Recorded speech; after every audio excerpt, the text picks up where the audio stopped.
खुलुमबाय बयनिसिमबो नोंथांमोननि थाखाय माखासे खौरांफोर लानानै फैलायबाय आरो चेनेलाव गोदानब्ला अननानै चेनेलखौ साबस्क्राइब खालामनानै लादो बेल आइकनखौ एलाव होनानै ला जाहाथे नोंथांनाव सिगां नटिफिकेसन सहैग्रोयो। दानिया खोनासंलांदो। गिबि खौराङाव दङ गुबुन रायजोआव खामानि मावनो थांनानै अशक नार्जारिया गोमानानै दं। गसाइगावनि जारागुरि गामिनि अशक नार्जारिया राजस्थानाव गोमानानै दङ। न'निफ्राय मुम्बाइआव थांनाय शुक्रबार 14 फेब्रुआरि खालिनो जारागुरि गामिनि अशक नार्जारिया गावनि सानै लोगोफोरजों खामानि मावनो ओंखारलांदोंमोन। नाथाय थांबाय थानाय समावनो ट्रेनाव माबा मोनसे मोनजाफ्लांनानै गोदाव सोराव जानानै गोमानानै दं होननानै फोरमायदों न'खरनि सुबुङा। अशक नार्जारिया दायो राजस्थान रेल स्टेशनाव गोमानानै थादों। दिनैसिम जेबो खौरां मोनाखै। सानै थांफानाय लोगोफ्राबो हमथानो हायाखै होनना फोरमायदों। सोरबाफोर राजस्थान मुम्बाइ फारसे थांनाय सुबुंफोरा नुसनबायोब्ला 9957176874 मबाइल नाम्बारनि गेजेरजों खौरां हरनो खावलायदों न'खरनि सुबुङा। नैथि खौराङाव दङ गसाइगावनि श्रीरामपुराव पुलिसनि गोख्रों सिग्रोमनायजों 20 लाख रांनिबो बांसिन बेसेननि गान्जा जब्द खालामदों। गान्जा लाबोनाय MP13ZH1064 नाम्बारनि गंसे ट्राकखौ जब्द खालामनो हादों। गान्जा लाबोनाय ट्राक गारिया सिलचरनिफ्राय मध्य प्रदेशआव थांगासिनो दंमोन आरो गान्जा लाबोनाय ट्राक सालायगिरि बबलु खेरखौ खायो। लोगोसे ट्राकनिफ्राय गासै 49 गान्जा पेकेटआव गासै 467 किल'ग्राम गान्जा जब्द खालामनो हादों।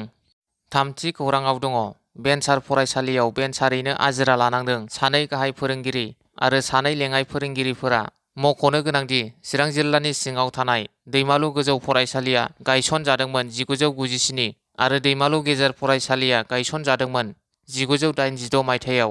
बे गोलाव समाव गोबां फरायसालि फरायसालिमाफोरा सरखारि गनायथि मोनदोंब्लाबो दैमालु गोजौ आरो गेजेर फरायसालिया सरखारनि नोजोराव गोग्लैयासै। बेनिनो गायसनगिरि गाहाय फोरोंगिरि दिनेन्द्र नार्जारि, गेजेर फरायसालिनि गायसनगिरि गाहाय फोरोंगिरि जनेन्द्र ब्रह्म आरो लोगो फोरोंगिरि नर्मदा लेम्बु, देबेन्द्र बरगयारी बिथांमोना गोलाव सम फोरोंगिरिनि बिबान लाना हाबा मावदोंब्लाबो नाथाय सरखारनि नोजोरनिफ्राय गोजान जानांबाय।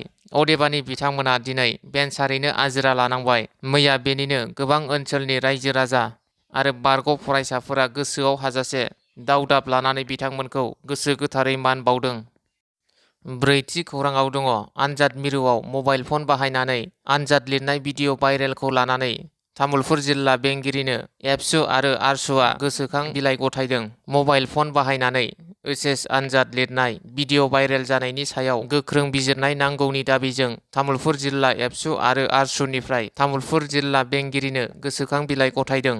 सरखार आरो सोलोंथाइ बिफाना एसेबां गोरा नेमखान्थि खाना होसेयावबो माबोरै मबाइल फन लानानै आनजाद लिरनो मोनखो सोंथि दिखांदों आरो बे जाथायनि सायाव गोख्रों नायबिजिरनायनि गेजेरजों दायनिगिरिखौ गोख्रों साजा होनो दाबि दिखांदों। तामुलपुर जिल्ला एबसुनि गाहाय नेहाथारि जिबन जिउ बसुमतारी आरो तामुलपुर जिल्ला आरसुनि गाहाय नेहाथारि राहुल राभा बिथांमोना।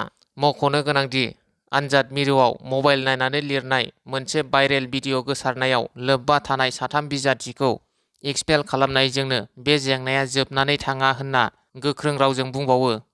बाथि खौराङाव दङ रंजालि बर' मुंनि सासे आइजोआ माखासे सान सिगांनिफ्रायनो खारखोमानानै दं।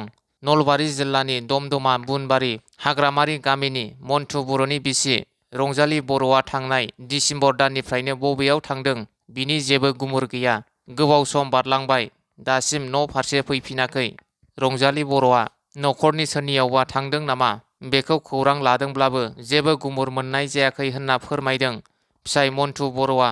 बेनिखायनो रंजालि बर'खौ सोरबाफोर बबेबा ओनसोलाव खना खनला नुयोब्ला हमना दोननानै 8031222246 मबाइल नाम्बारनि गेजेरजों फोरमायहरनो खावलायदों फिसाइ मन्टु बर'आ। द'थि खौराङाव दङ IAS अफिसार गिनेश कुमारखौ 17 फेब्रुआरियाव गोदानै बिसायख'थि आय'गनि गाहाय CEC महरै थिसनबाय। केरेला केडारनि 1988 बेचनि मावख'गिरि गिनेश कुमारा हेफाजाब संसदारि हाबा आरो रैखाथिजों लोगोसे गुबुन गुबुन बिफानफोराव नेहाथारि महरैबो हाबा मावदोंमोन। बिथाङा बिसायख'थि आय'गनि सोद्रोमाफोरनि थिसनथायाव गोदान आयेननि सिङाव थिसनजानाय गिबिसिन chief election commissioner.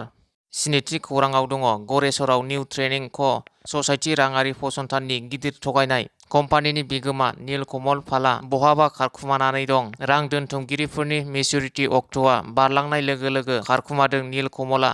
गरेसराव new trading क' ससाइटि मुंनि गंसे रां दोनथुमग्रा फसंथान खुलिनानै गोबां फिसा फिसा फालांगियारि आरो सरासनस्रा रायजो राजाफोरनिफ्राय रां दोनथुमनायनि राहा खालामना गोबां रोजा रोजा रां लाना खारखुमाना थानाय जाथाया गरेसर ओनसोलाव दुंहाव थासारि सोमजिखांहोदों। मुलाम्फागिरिफोरा गरेसर पुलिस आरो नखर फोलेरनि खाथियाव थांनानैब्लाबो जेबो मदद मोनैनि अजद थिखांदों। 8थि खौराङाव दङ खुंग्रिं 2 नं बेहेरबारि गामिनि गायदां बसुमतारिया निजोरा बसुमतारिखौ लानानै खारदों। थांनाय 10 साननि सिगां चिरां जिल्लानि सिङाव थानाय खुंग्रिं 2 नं बेहेरबारि गामिनि बिसि थैजानाय सानै गथ'नि बिफा गायदां बसुमतारिया गामि सेनिनो अरगें बसुमतारिनि बिसि गथ' गोनांखा निजोरा बसुमतारिखौ सिरि सिरि गोसो थोखुमाना बहाबा दोनखारलांदों।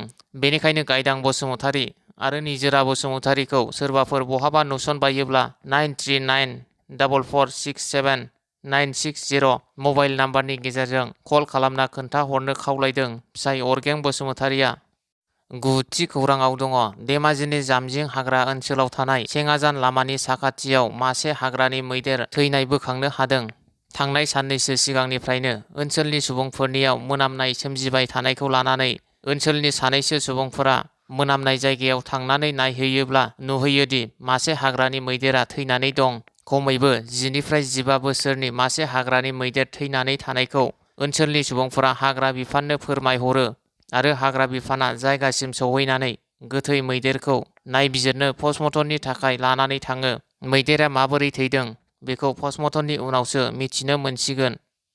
10थि खौराङाव दङ पुर्निमा नार्जारिया बेंकआव थांनायावनो गोमानानै दङ। बिश्वनाथ जिल्लानि सिङाव थानाय बालिगाव गामिनि सेबिस्टार नार्जारिनि बिसि पुर्निमा नार्जारिया गहपुर बेंकआव थांनो होननानै ओंखारलांनायनिफ्रायनो दासिमबो न' फारसे गिदिंना फैफिनाखै। 2 बोसोर सिगाङावबो 1 बोसोर जानाय फिसा हिन्जावखौ गारना खारदोंमोन आरो ससियेल मिडियायाव होनायनि उनाव न'सिम फैफिनदोंमोन। नाथाय दायो आरोबाव गावनि फिसाय आरो 3 बोसोरनि गथ' आरो नखरखौ गारना खारफिनबावदों पुर्निमा नार्जारिया। बेनिखायनो सोरबाफोर नुसनबायोब्ला 8820372201 मबाइल नाम्बारनि गेजेरजों फोनांजाब खालामना फोरमायहरनो थाखाय खावलायदों फिसाय आरो नखरा। 11थि खौराङाव दङ आसाम बेंगलनि सिमाजों नांजाबनाय गसाइगाव संकस दैमानि सेराव पुलिस आबगारि बिफान आरो आबाद बिफाना जथायै अपारेसन खालामदों।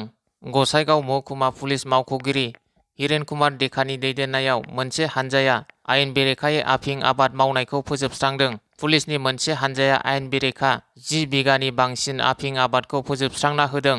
मख'नो गोनांदि 1 किल'ग्राम आफिंनि हाथाइनि बेसेना 64 लाख रां होननानै मिथिनो मोननाय जादों।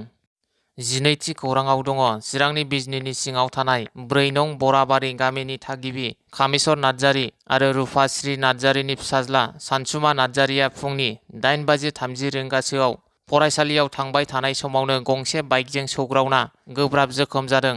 नखरनि हालोदा मोजां नङैलाय सानसुमा नार्जारिखौ फाहामथाय होनायाव गोबां रांनि गोनांथि जानायलाय रायजो राजाफोरनि हेफाजाब मोननो हास्थायदों दुखुथिया नखरा। बेनिखायनो रायजो राजाफोरा थाइसे थाइनैब्लाबो एकाउन्ट नाम्बार 430103333493 आइबिसि code SBIN 0007388 account holder Bikash नार्जारिनि एकाउन्ट नाम्बाराव हरनो खावलायदों दुखुथिया नखरा। 13थि खौराङाव दङ मैदेरजों आथिं थोंनैबो गाफाय जानाय रतन नार्जारिया बिटिआर सरकार आरो रायजो राजाफोरनिफ्राय अनसुंथाइ हास्थायदों। क'क्राझार जिल्लानि उल्थापानि सरलपारा गामिनि थागिबि 40 बोसोर बैसोनि रतन नार्जारिया बोसोरसे सिगाङाव हरनि समाव न' साखाथियाव आबाद जानो फैनाय मैदेरखौ होनो थांनायाव आथिं थोंनैबो गाफाय जालांदोंमोन। बेनि उननिफ्रायनो दिनैसिम बिसनानिफ्राय सिखारनो हायाखै रतन नार्जारिया। गोबां रां खरसा खालामसेयावबो मोजां जायाखै रतन नार्जारिनि आथिङा दायो रांनि आंखालनि जाहोनाव मोजाङै फाहामथाय लानो हायाखै। गुबुन फारसेथिं हाग्रा बिफाननिफ्रायबो जेबो खौरां लायाखै रतन नार्जारिनि थासारिखौ। बेनिखायनो खौरां बिजोंनि गेजेरजों रांनि अनसुंथाइ हरनो रायजो राजाफोरनिसिम खावलायहरदों। लोगोसे बिटिआर सरकारनिसिमबो फाहामथाय लानायाव मदद खालामनो खावलायहरदों रतन नार्जारिया। जुदि सोरबाफोर दुखुथिया रतन नार्जारिखौ मदद खालामनो हास्थायदोंब्ला 4888640 मबाइल नाम्बाराव जगाजग खालामनो हागोन। बेनि अनगायैबो एकाउन्ट नाम्बार 437126070008 आइबिसि कड SBIN 00079996 आव रांनि अनसुंथाइखौ हरनो हागोन। 14थि खौराङाव दङ। चिरां जिल्लानि सिङाव थानाय बेंटलाव हरखाबै गंथाम दखान खामनानै गोबां खहा। चिरां जिल्ला बेंटलनि SBI बेंक साखाथि नांजाबनाय गंथाम दखान जेरै जुइस एन्ड रेस्टुरेन्ट, माइनाव DTP आरो बसुमतारी DTP सेन्टार दखाना मोब्लिब सर्ट जानानै हरखाबै अर खामनानै सेवहांगार जायो। बे अर खामनायखौ नुनानै लोगो लोगो जायगानि सुबुंफोरनि हेफाजाब आरो अर खोमोरग्रा बिफानखौ लिंहरनानै अरखौ खोमोरनो हायो। अरखौ खोमोरनो हादोंब्लाबो गासैबो बेसादफोरा खामजोबनानै खमैबो न'जों लोगोसे 10,32,000नि बेसाद खामनानै खहा जादों होननानै खौरांगिरिनि सिगाङाव फोरमायदों। 15थि खौराङाव दङ। तामुलपुर जौसिन गेजेर फरायसालिनि आनजाद मिरुआव HS जोबथा आनजादनि भकेसनेल स्ट्रिमनि आनजाद होगिरि बिजाथिफोरा आनजाद मिरुआव मबाइल नायनानै लिरनाय मोनसे भाइरेल भिडिअ गोसारनायाव लोब्बा थानाय 3 बिजाथिखौ एक्सपेल खालामबाय। एक्सपेल खालामजानाय बिजाथिफोरनि मुङा जाबाय Birju Boro' roll 0809 number 4007 Tamulpur higher secondary school, Sajay Brahma roll 0809 number 4008 Tamulpur higher secondary school आरो Bidintha Brahma roll 0809 number 4005 Tamulpur higher secondary school.